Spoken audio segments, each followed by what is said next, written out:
Hello students, welcome. आज का हमारा टॉपिक है इलेक्ट्रोलिसिस ऑफ एक्वस NaCl, ठीक है। और इसके पहले हमने क्या लिया था, electrolysis of molten sodium chloride का हमने सॉल्व किया था। आज हमें पढ़ना है electrolysis of aqueous sodium chloride. Okay, अब एक्वस कहा गया है मतलब सोडियम क्लोराइड को हमें वाटर में डिसॉल्व करना है। ओके, तो यहाँ पर क्या होगा कि suppose the sodium chloride is dissolved into the water and form the moderate concentrated solutions, ठीक है। ज़्यादा हाईली कॉन्सेंट्रेटेड भी नहीं बनाना है, मॉडरेटली कॉन्सेंट्रेटेड यहाँ पर हम सोडियम क्लोराइड का सॉल्यूशंस बनाते हैं। Okay, so this is the sodium chloride solution या NaCl एक्वस ऐसे भी लिख सकते हैं, ठीक है। अब हमें पढ़ना है इलेक्ट्रोलिसिस। इलेक्ट्रोलिसिस में मैंने क्या कहा कि जब हम इलेक्ट्रिक करंट इलेक्ट्रोलाइटिक सॉल्यूशंस में पास करते हैं तो वहां पर इलेक्ट्रोड के पास कुछ सब्सटेंस डिपॉजिट होता है या फिर इवॉल्व होता है, लिबरेट होता है। ओके, तो इसी प्रोसेस को हम क्या कहते हैं, इलेक्ट्रोलिसिस कहते हैं। तो यहाँ क्या करना पड़ेगा, दो हम यहाँ इलेक्ट्रोड्स लेंगे, दैट्स कार्बन रॉड या ग्रेफाइट भी बोल सकते हैं। Okay, so two graphite rods, inert electrode भी कहेंगे हम उनको, that rods dip into the solutions and connected to the external DC source. मान लेते कि यहाँ पर हम इसको DC सोर्स दे रहे हैं। ओके, बिल्कुल सेम जैसे हमने मोल्टन NaCl के लिए डिजाइन किया था वैसे हमें एक्वस के लिए भी करना है, सिर्फ सॉल्यूशंस हमें एक्वस फॉर्म में लेना। ओके, अब ये हो गया इलेक्ट्रोलिटिक सेल। ओके, अब इसमें हमें इलेक्ट्रोलिसिस पढ़ना है। तो क्या होता है कि सोडियम क्लोराइड को जैसे हम वाटर में डिसॉल्व करेंगे, सोडियम के कैटायन मिलेंगे और क्लोराइड के एनायन। ओके, बट यहां पर क्या होता है, इस इलेक्ट्रोलिसिस प्रोसेस में वाटर भी इन्वॉल्व होता है। तो वाटर के कैटायन और एनायन क्या होंगे, एक हाइड्रोजन प्लस कैटायन हो गया और हाइड्रोक्सिल एनायन, ठीक है, ये हो गए कैटायन और एनायन। अब इलेक्ट्रोलिसिस होगा मतलब क्या होगा कि when the electric currents passes through that electrolyte solutions, ठीक है, the half reactions या half cell reactions भी कह सकते हैं, that half cell reactions are take place at the both electrode। जैसे कि ये इलेक्ट्रोड हो गया, अब इस पर कौन सा चार्ज कनेक्टेड रहेगा, इसको हमने एक्सटर्नल सोर्स का पॉजिटिव टर्मिनल दिया है, मतलब इस पर चार्ज कौन सा रहेगा, पॉजिटिव, जिसको हमने क्या कहा था, एनोड। और जो नेगेटिव चार्ज इलेक्ट्रोड होगा इसको हमने क्या कहा था, कैथोड। ओके, समझ में आया। तो एनोड हमारे लिए हो गया यहाँ पर पॉजिटिवली चार्ज और कैथोड हो गया निगेटिवली चार्ज। अब यहां से जब एनोड के पास आयंस माइग्रेट होंगे, कौन से आयंस माइग्रेट होंगे, क्लोरीन और हाइड्रोक्सिल, ये दोनों हो सकते हैं, ठीक है। तो यहां पर ये केस अराइज हो सकती है कि यहां डिपोजिशन क्लोरीन का होगा या हाइड्रोक्सिल का होगा, ठीक है, दोनों कहा एनोड की तरफ माइग्रेट होंगे। Similarly sodium cation and hydrogens, these both cations are migrated toward the cathode, that means the negative electrodes. तो वहां पर सोडियम डिपॉजिट होगा या हाइड्रोजन गैस बनेगी। ओके, तो ये क्वेश्चंस यहां अराइज होता है। तो जैसे कि कैथोड की बात करते हैं, ठीक है, एट कैथोड, कैथोड के पास कौन सी रिएक्शंस यहां पर होगी, जैसे मान लेते हैं कि सोडियम जो है, ये सोडियम कैटायन एक इलेक्ट्रॉन्स अगर गेन कर रहा है, ठीक है, तो ये क्या होगा, एक इलेक्ट्रॉन्स गेन करके सोडियम कैटायन न्यूट्रलाइज होगा किसमें, सोडियम एटम में। Okay, sodium cation accept the one electrons and converted into the sodium atom. अब यहाँ इलेक्ट्रॉन्स का क्या हुआ, गेन हुआ है। इस रिएक्शंस को हम क्या कहते हैं, रिडक्शंस कहते हैं। So this is the reduction reaction, ठीक है, this is the reduction reaction. अगर यही हाइड्रोजन्स के केस में होता तो हाइड्रोजन्स एक इलेक्ट्रॉन को गेन करके हाइड्रोजन एटम में कन्वर्ट होता, बट हाइड्रोजन्स गैस यानी डायटोमिक होती है तो H2 लिखना पड़ेगा, ठीक है, H2 गैस यहां फॉर्म होगी। अब यहां पे हाइड्रोजन गैस फॉर्म होने के लिए H+ आयन कितने लगेंगे, 2, तो कितने इलेक्ट्रॉन्स गेन करेगा वो, 2 मोल्स ऑफ इलेक्ट्रॉन गेन करेगा। तो दोनों केसेस हो सकती हैं, लेकिन इन दोनों में एक्चुअल क्या होगा, तो देखो यहां पर है इलेक्ट्रोड पोटेंशियल्स का कंसेप्ट। जैसे कि सोडियम कैटायन जो है इसका standard potential, standard electrode potentials अगर सोडियम का देखा जाए तो ये होता है निगेटिव। ओके, मतलब हम बोल सकते हैं कि standard reduction potential of sodium, ठीक है, सोडियम का स्टैंडर्ड रिडक्शन पोटेंशियल जो है ये वैल्यू निगेटिव आती है अकॉर्डिंग टू EMF सीरीज, ठीक है, या इलेक्ट्रोड पोटेंशियल्स की जो सीरीज है उसमें से पता चलता है कि सोडियम कैटायंस की वैल्यू जो है, रिडक्शन पोटेंशियल वैल्यू जो है, so standard reduction potential value for sodium cation is negative, whereas standard reduction potential of hydrogens की बात करते हैं तो दैट अप्रोक्सीमेटली इक्वल्स टू 0। ठीक है, इसकी वैल्यू 0 ही आएगी।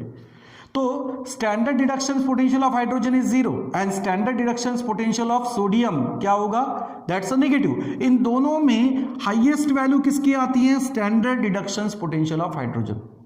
Okay, standard reduction potential of hydrogen is higher than the standard reduction potential of sodium, so that's why in place of these reactions this reductions take place। Sodium यहां पर reduce नहीं होगा, तो sodium के जगह पे reduce कौन हो सकता है, यहां पर हाइड्रोजन आयन रिड्यूस हो सकता है।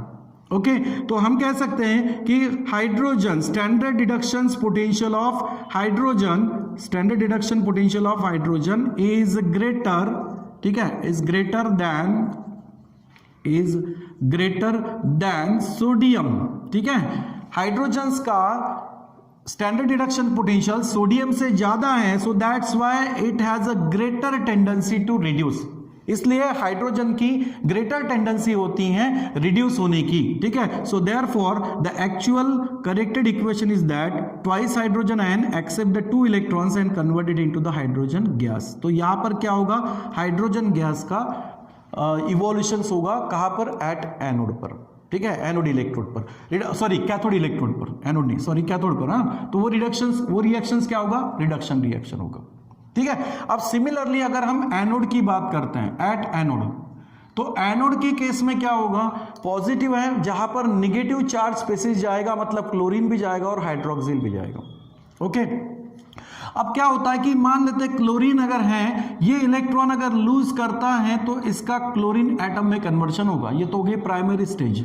ओके, समझ में आया। लेकिन ऐसे ही जब सेकंड क्लोराइड आयन आएगा, फिर से क्लोरीन एटम यहां पर फॉर्म होगा, इलेक्ट्रॉन का यहां पर रिमूवल होगा, लेकिन 2 क्लोरीन एटम्स एक दूसरे से फिर बॉन्डिंग बना के क्या बनाएंगे, क्लोरीन गैस, यानी twice of chloride ions is converted into the chlorine gas. Chloride ion का यहां पर क्लोरीन में क्या होगा, फॉर्मेशन होगा, क्लोरीन गैस में फॉर्मेशन होगा। तो कैथोड पर, ठीक है सॉरी एनोड पर क्लोरीन गैस फॉर्म हो सकती है। दूसरा यह है कि अगर हाइड्रोक्सिल आयन यहां पर इलेक्ट्रॉन लूज करता है तो यहां से ऑक्सीजन गैस का भी फॉर्मेशन हो सकता है। ठीक है, यहां पर क्या होगा, ऑक्सीजन गैस का फॉर्मेशन होगा। तो यहां पर इन दोनों में कॉम्पिटिशन बन जाएगी कि भाई क्लोराइड आयन क्लोरीन गैस में कन्वर्ट होगा या हाइड्रोक्सिल आयन ऑक्सीडाइज होकर ऑक्सीजन गैस में कन्वर्ट होगा। ये दोनों गैस अगर देखें तो इसमें से कौन सी गैस यहां कनेक्टेड बनेगी, तो जब कैथोड के पास गैस का लिबरेशन होता है, इवोल्यूशन होता है, और उस गैस को कलेक्ट करके जब हम उसको आइडेंटिफाई करते हैं तो ये समझ में आता है कि वो गैस ऑक्सीजन ना होते हुए कौन सी है, क्लोरीन गैस है। अब ये इसलिए होता है क्योंकि क्लोरीन का कैथोड के पास जो कलेक्ट होना है उसके लिए पोटेंशियल्स कम लगेगा, हाइड्रोक्सिल्स को उस इलेक्ट्रोड पर डिपोजिशंस के लिए पोटेंशियल ज्यादा लगता है। ठीक है, इसको बोलते हैं हम ओवर वोल्टेज। तो ओवर वोल्टेज मतलब क्या होता है कि actually voltage required for electrolysis of hydroxyl ion is greater than the calculated value. ठीक है, तो हाइड्रोक्सिल आयन का वहां पर कैथोड पर डिपोजिशन होना, उसके लिए एक हायर वोल्टेज लगेगा। ठीक है, and due to that in place of this hydroxyl ion the chloride ion get reduce at the anode. ठीक है, एनोड पर क्लोराइड आयन जो है वो रिड्यूस होंगे, किसमें, क्लोरीन में होंगे। ठीक है, सो इन दो इक्वेशंस के जगह पे, ठीक है, यहां पर अगर हाइड्रोक्सिल आयन ऑक्सीडाइज हुए तो ऑक्सीजन गैस बन जाएगी, क्लोराइड आयन अगर ऑक्सीडाइज होती है तो क्लोरीन गैस बन जाएगी। इन दोनों में करेक्टेड क्या होगा, ये। ठीक है, क्यों, हाइड्रोक्सिल आयंस को एनोड पर डिपॉजिट होने के लिए जो वोल्टेज लगेगा वो एक्स्ट्रा वोल्टेज या ओवर वोल्टेज लगता है। ठीक है, तो इसलिए in place of this hydroxyl ion chloride ions are readily oxidize. तो करेक्टेड इक्वेशंस क्या बनेगी एनोड के लिए, chloride ion lose the 1 electrons converted into the chlorine atom, it is the primary step. ठीक है, फिर से क्या होगा, फिर से क्लोराइड आयन यहां पर क्या होगा, ऑक्सीडाइज होगा, और ऑक्सीडाइज होने के बाद क्लोरीन एक एटम फिर से बनेगा, तो 2 क्लोरीन एटम एक दूसरे से क्या बनाएंगे, क्लोरीन गैस का फॉर्मेशन करेंगे। Okay, so chloride ion oxidize into the chlorine gas at the anode, तो एनोड पर ये रिएक्शंस होगी। अब क्लोरीन गैस बनने के लिए क्लोराइड आयन कितने लगेंगे, यहाँ पर 2, तो इलेक्ट्रॉन्स भी कितने रिमूव होंगे, यहाँ पर 2। ओके, तो ये हो गया एनोड के लिए, और ये रिएक्शन जो हाइड्रोजन का ये हुआ कैथोड के लिए। ओके, अब कैथोड और एनोड इन दोनों, यहां पर क्या होगा, यहां पर रिडक्शन हुआ, सॉरी ऑक्सीडेशन होगा, gaining of removal of electron, that is oxidation. Removal of electron को हम ऑक्सीडेशन कहेंगे और गेन ऑफ इलेक्ट्रॉन को हम रिडक्शन कहेंगे। तो यहां पर क्या हुआ, कैथोड पे एक रिएक्शन हुई और एनोड पे रिएक्शन हुई। अब इन दोनों से हम क्या निकालते हैं, नेट रिएक्शन या ओवरऑल रिएक्शंस कहते हैं, ठीक है, ओवरऑल सेल रिएक्शन। ये जो दो रिएक्शंस मिली हैं, ये कौन सी रिएक्शंस है, एनोड पर कौन सी होगी, हाफ इलेक्ट्रोड रिएक्शंस होगी, ठीक है, this is half electrode reaction. और ये जो हो रहा है ऑक्सीडेशन, ये भी क्या है, हाफ इलेक्ट्रोड रिएक्शन ही है, ठीक है। So this is also the half electrode reaction. और इन दोनों हाफ इलेक्ट्रोड रिएक्शन से हमें क्या मिलता है, ओवरऑल सेल रिएक्शन मिलेगा। तो क्या करेंगे हम ओवरऑल सेल रिएक्शंस में, क्या करते हैं, एडिशंस करते वक्त लेफ्ट साइड में हम लेफ्ट साइड ऐड करेंगे और राइट साइड में हम राइट साइड ऐड करेंगे। तो क्या होगा, यहां पर twice of hydrogen ion plus 2 electron, okay, plus twice of chloride ion gives क्या मिलेगा, H2 in gaseous plus Cl2 यानी क्लोरीन इन गैसियस, ठीक है, एंड प्लस 2 इलेक्ट्रॉन, ओके। इस तरीके से हमें ये ओवरऑल सेल रिएक्शंस मिलेगी।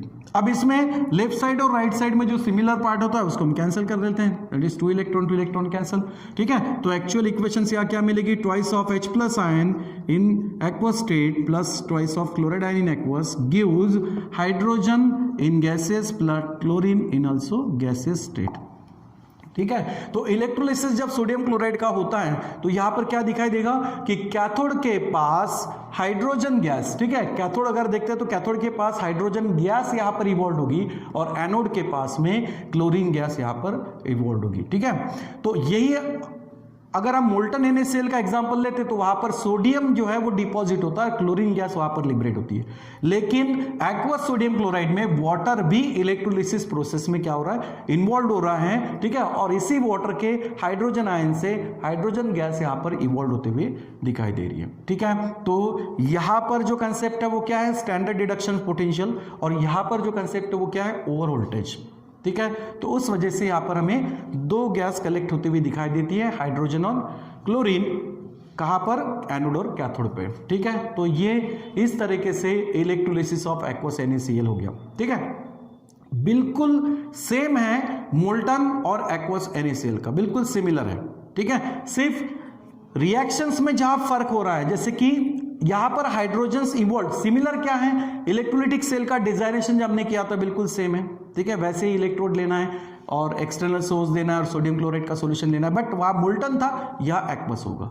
वहां पर भी रिडक्शन ऑक्सीडेशन रिएक्शंस किया था, यहां पर भी रिडक्शन ऑक्सीडेशन है। फर्क क्या है कि यहां वाटर जो है वो इलेक्ट्रोलिसिस प्रोसेस में इन्वॉल्व होता है, ठीक है, समझ में आया। इसलिए यहां पर क्लोरीन के साथ साथ हाइड्रोजन गैस का भी फॉर्मेशन होते हुए दिखाई दे रहा है इन place of deposition of sodium, okay, समझ में आया।